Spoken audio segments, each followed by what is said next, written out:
Então, a apresentação é sobre concept drift. Na literatura, vocês vão ver distributional drift, distributional shift, concept shift, dataset drift, data drift, enfim. Mas, para simplificar as coisas, eu vou seguir com a nomenclatura de distributional shift ou concept drift. Então, é mais uma introdução mesmo sobre o problema e talvez algumas direções para a gente poder seguir.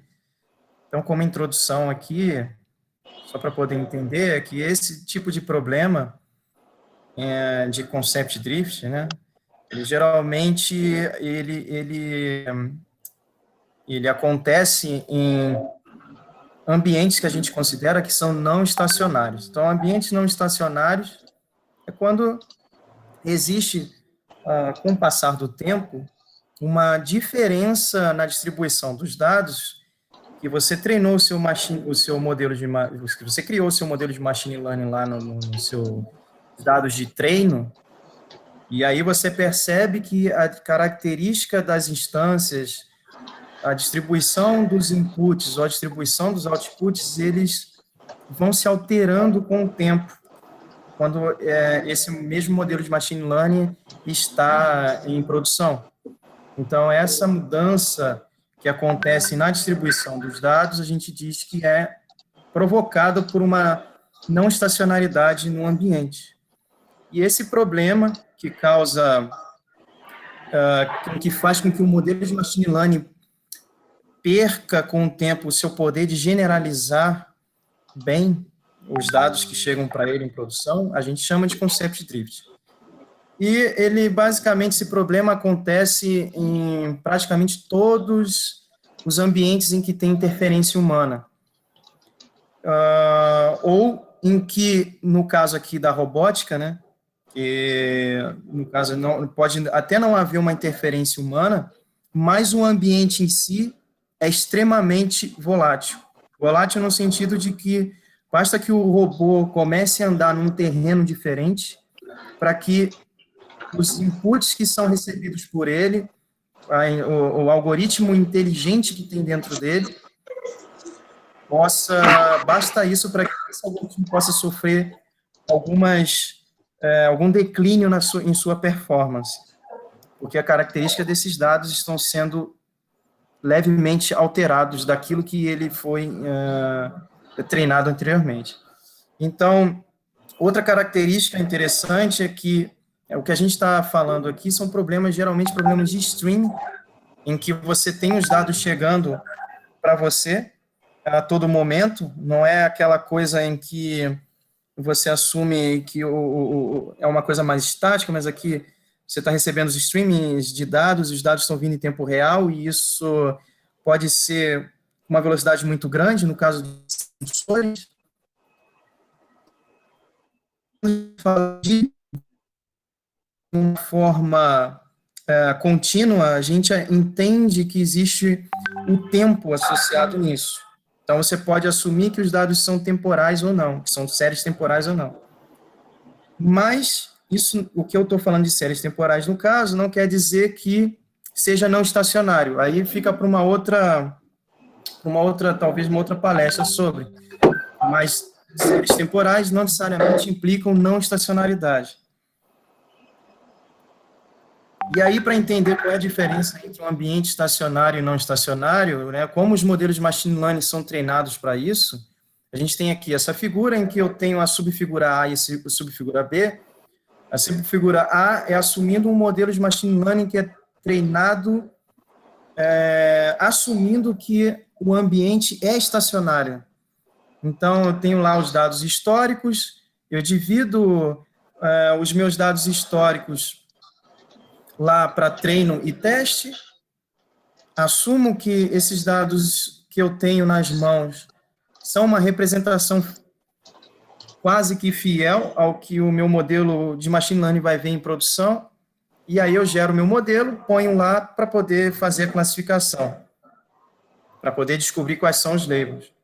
Um modelo em que eu assumo que os dados são não estacionários, não necessariamente os dados de teste vão ser uma representação daquilo que o meu modelo vai ver durante toda a sua vida em produção. Então, pode ser que, sim, haja uma mudança na característica desses dados, em que torne as características desses dados diferentes, ou seja, a distribuição desses dados diferente daquilo que o modelo de machine learning foi previamente treinado. Então, basicamente, a gente pode dizer que as relações entre input e resposta, output, mudam conforme passa o tempo. Ou seja, a probabilidade que é assumida nos dados originais talvez não possa mais ser assumida na produção. A probabilidade entre o relacionamento de input e output. E a mudança nas características dos dados, a mudança na distribuição dos dados pode ser tanto nos inputs quanto nas respostas, nos outputs. Que gera diferentes concepts drifts aqui, inclusive. Então, um exemplo prático que foi mostrado, por exemplo, no artigo da Slowbyte, de 2016, foi esse exemplo aqui, em que são sensores aplicados em um problema industrial, em que você vê duas linhas aqui, uma vermelha e uma negra, onde a negra simboliza aquilo que o modelo, né, aquilo que os sensores estão trazendo para o modelo, e o vermelho é a resposta do modelo. Então, a gente vê que a forma como o modelo responde está sendo alterada aqui, porque provavelmente teve alguma modificação na característica do input que ele está recebendo. Então, que mudança é essa? Pode ser um sensor que quebrou, ou que está em mau funcionamento, ou que está prestes ou que está falhando e está prestes a não funcionar mais. Pode ser uma nova operação, uma nova forma de operar, de quem está operando algum mecanismo cujo esse sensor avalia. Pode ser uma mudança no processo, enfim, pode ser várias coisas. Mas o seu modelo de machine learning não sabe, e quem está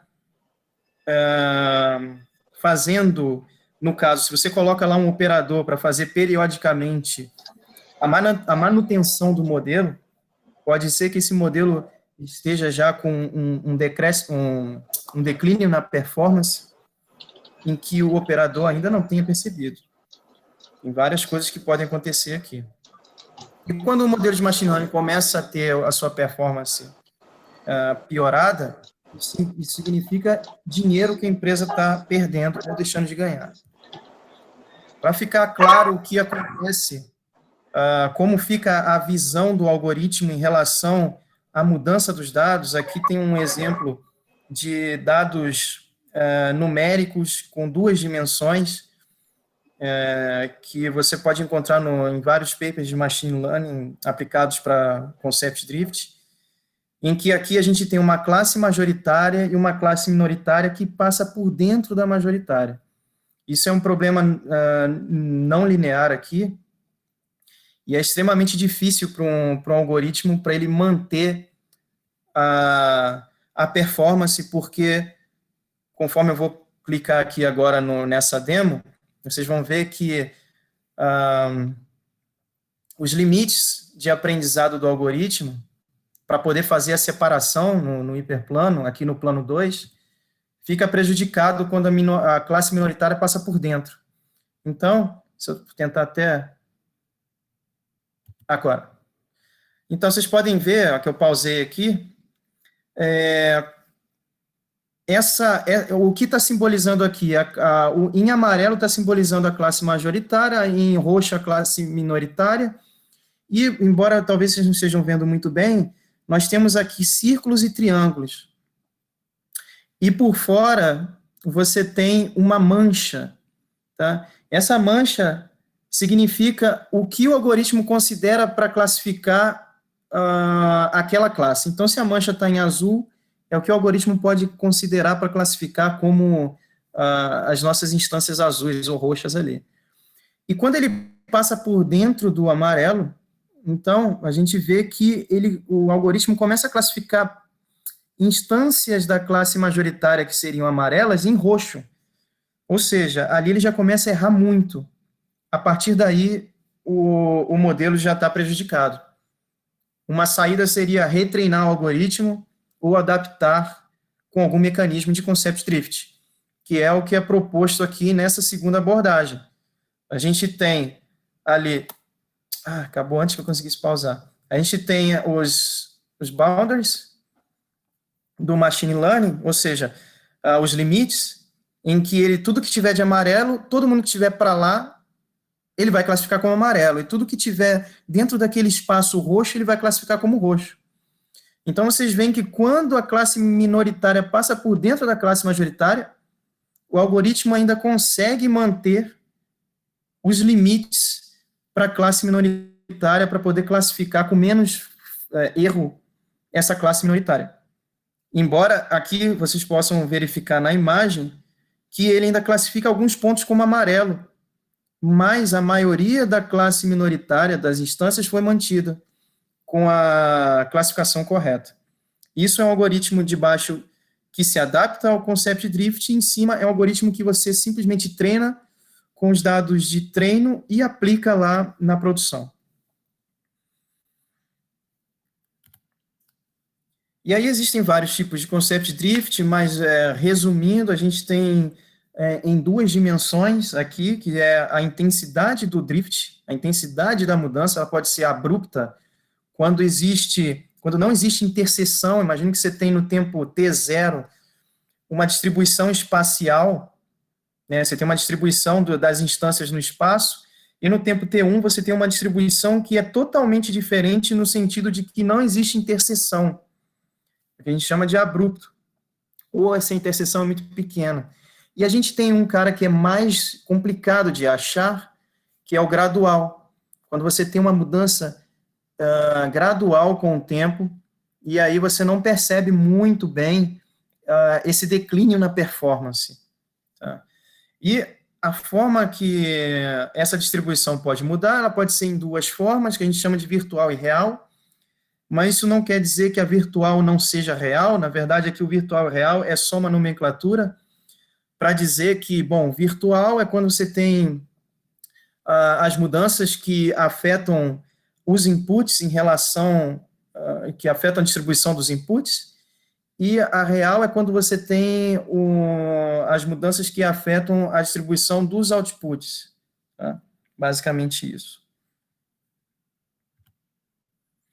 E aí existe meio que uma receita de bolo para poder lidar com esse drift nos dados. Mas para essa receita de bolo existem três desafios que são grandes aí, que é o primeiro. Você tem aqui o seu streaming, você treina o seu algoritmo, ok? Faz a predição, e aí você precisa de um mecanismo para poder detectar esse drift. Esse é o primeiro desafio. Depois você tem um segundo desafio, que é, após você detectar um drift, se ele existe, como você consegue entender esse drift? Para qual direção ele está indo? Que tipo de drift é? O drift está acontecendo onde? Está acontecendo no input, no output? O que significa? Como você vai reagir a isso? E aí entra no terceiro challenge aqui, que é no sentido de, bom, uma vez que eu detectei e entendo que tipo de drift é esse, como eu faço para adaptar o meu algoritmo? Como eu faço para atualizar esse meu algoritmo? Então, existem várias estratégias para isso também, e é outro desafio. Em alguns casos, o desafio de detectar e entender, eles estão acoplados no mesmo mecanismo. Tá? Então, para quem for trabalhar com Concept Drift, tem essas três caixas vermelhas aqui que vocês estão observando, que por si só, cada caixa é um problema de pesquisa. Bom, uma vez que você detecta, né, quais são as variações, né, para você poder aplicar um mecanismo de detecção. Então, existem algumas estratégias em que está aqui, que você pode assumir em que você tem um retreino, ou seja, detecta o drift e você tem algum mecanismo que vai startar um processo de retreino. Ou você pode assumir em que o algoritmo ele vai seguir, é um algoritmo que a gente chama de lazy, um aprendizado online, em que ele vai receber um input e ele vai atualizar a informação do algoritmo com esse novo input em que ele detectou o drift, e ele não necessita, ele não precisa necessariamente de startar um retreino. Okay? Então, um exemplo de retreino é quando você tem lá um algoritmo semi-supervisionado, você detecta o drift, pega algumas instâncias e usa para retreinar. Então, um exemplo do incremental seria o M-Classification, por exemplo, em que eu tenho lá a minha instância chegando, que é esse M-Classification é baseado num outro algoritmo online que se chama BERT. Então, basicamente, ele pega lá, como alguns já conhecem, a informação dessa nova instância e acopla a informação geral do que o algoritmo guarda em memória. Então, não necessita retreinar, ele é incremental nesse sentido. E existem vários approaches, você pode aplicar um classificador sozinho ou um conjunto de classificadores para tentar detectar. Pode ser supervisionado, não supervisionado ou semi-supervisionado, tanto faz. E aqui são as dimensões em que de estratégias que podem ser aplicadas dependendo das abordagens e das estratégias. Então, um exemplo aqui, o que eu coloquei, obviamente, botei da minha dissertação, esse cara aqui é baseado em retreino. Então, recebo aqui, eu treino um algoritmo com os dados que eu tenho na mão, com as respostas, se é classe 1 ou classe 2. Aí, no momento em produção que você recebe as novas instâncias, você precisa classificar. Então, o algoritmo classifica. E uma vez que o algoritmo classifica, eu vou verificar se existe uma diferença daquilo que ele está classificando agora, dos dados que ele está recebendo agora, com os dados que ele usou para treino, no tempo T-1. Se existe uma diferença, bom, nesse caso ele vai selecionar as melhores instâncias para poder fazer o retreino. Melhores instâncias aqui, a gente entende que são as instâncias que representam a mudança de distribuição. Se está havendo uma mudança de distribuição, bom, eu preciso pegar instâncias da nova distribuição e manter algumas instâncias da antiga distribuição, porque ele não mudou totalmente. Aqui assumindo um drift gradual. Então, é isso que ele faz. E faz de uma forma iterativa, em que volta para cá, classifica de novo, né? Ele retreina uma vez com esses dados que ele separou, retreinou, beleza, chega um novo batch de dados, classifica, verifica se quais são as instâncias representativas da distribuição, pega elas, retreina e assim vai. Só que o trabalho que eu tinha feito até então, e que eu observei que é muito rico na literatura, é o Concept Drift, são trabalhos de Concept Drift aplicados para dados numéricos. Então, uma coisa que talvez seja interessante é verificar isso para dados de imagem, em que você tem um número de dimensões muito maior e que as aplicações que envolvem classificação de imagem têm tido uma alta na área de machine learning, porque, por exemplo, para veículos autônomos, o problema de classificação de imagem é super relevante, para o problema que envolva dados de tomada de decisão na área de medicina, também envolve classificação de imagem, também é muito importante, problemas de robótica e por aí vai. Então, para esse tipo de problema de classificação de imagem, não tem nem metade do que existe para problemas com dados numéricos na literatura. Uma coisa que me chamou a atenção foi um paper de 2019 ou de 2020, não me lembro muito bem o ano, mas eu coloquei aqui na referência, em que eles estão investigando no problema de classificação de imagem a incertitude desses algoritmos quando eles enfrentam problemas de concept drift nas imagens.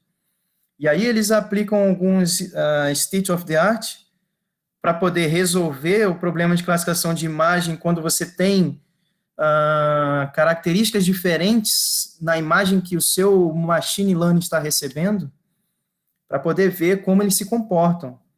E, de fato, esse paper muito bem feito do Google verifica que existe um impacto grande dos modelos de machine learning em problemas de classificação de imagem.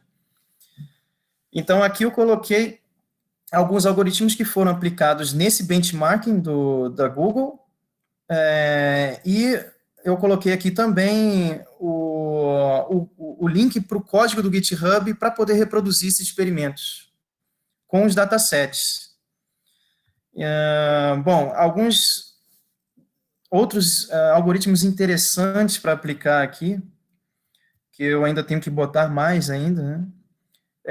Por exemplo, usando Extreme Learning Machines para streams de dados e uma adaptação de Extreme Learning Machines para redes convolucionais. Então, aqui nesse caso, eles também investigam o problema de concept drift aplicado, por exemplo, para imagens. E aqui ele propõe um algoritmo de deep learning para poder tentar se adaptar a esses dados que estão mudando a distribuição. Então, existem alguns datasets que a gente pode investigar. Propostos aqui, nesse caso, foram propostos pelo paper da Google, em que a gente tem datasets bem conhecidos na área de classificação de imagem, mas com modificações. Então, aqui, a gente tem o MNIST com os números rotacionados, a gente tem o CIFAR e o ImageNet corrompidos, com algumas informações corrompidas da imagem. Por exemplo, imagine que o seu modelo de machine learning recebe a informação da câmera ou dos sensores de LiDAR, e aí esse problema de classificação de imagem, imagine que para, por exemplo, classificar qual é a velocidade que ele viu num sinal de tráfego. Então, nesse caso, se você tiver um sinal de tráfego em que a informação esteja levemente deteriorada, isso a gente pode entender como um concept drift ali. Ou a cor do traffic sign é levemente diferente da cor que você usou para treinar, levemente diferente no sentido de que o machine learning talvez tenha dificuldade de generalizar, isso é um problema de concept drift. Então, aqui eles investigam, eles corrompem as imagens e aplicam para o classificador. Então, essas datasets aqui é que a gente pode começar a trabalhar caso a gente opte por seguir por esse caminho. Aqui eu coloquei os links, inclusive o link no GitHub do benchmarking do Google, e serve para os alunos aí poderem darem uma lida e investigarem e virem o quanto tem de coisa interessante para poder investigar relacionado aos algoritmos, seja ele propondo um novo ou melhorando os que já existem. Beleza? Então, eu finalizo aqui a apresentação.